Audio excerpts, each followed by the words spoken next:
Once known as the Maryland Agricultural College and then Maryland State College, the University of Maryland has seen a lot of changes in its 150-year history. Certainly no one is scheduling their classes with pencil and paper anymore.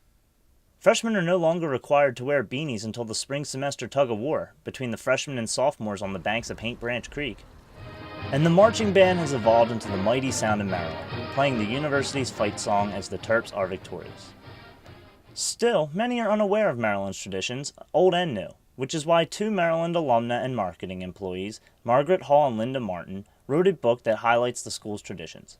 There were so many people saying, deans, faculty, students, we have no traditions.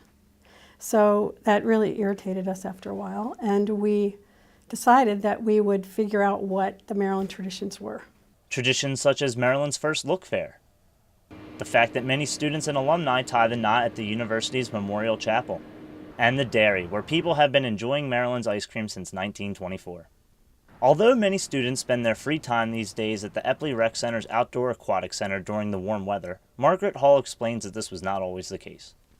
Well, one thing that happened while we were working on the book is one of the students was interested in bringing back the Bird Beach tradition. So we got involved with that, and we tried to kind of push that along, and we had people come to Bird Stadium and lay out like they used to in the old days, to sunbathe. The book concludes with the final 4 things to do before you leave Maryland. Number 1, paint your body to support your team. Number 2, and Linda's favorite, Rubbing Testudo's nose in front of McKeldin. In fact, we don't do it because it's good luck. Number 3 is Margaret's favorite and takes place right here at the Omicron Delta Kappa Fountain. One of the most fun ones, and it came from the students, was the idea of the skinny dipping in the fountain, because it wasn't even here when we were students. Finally, number 4, pay those parking tickets, or the Department of Transportation Services, known to Terps as DOTS, will come after you.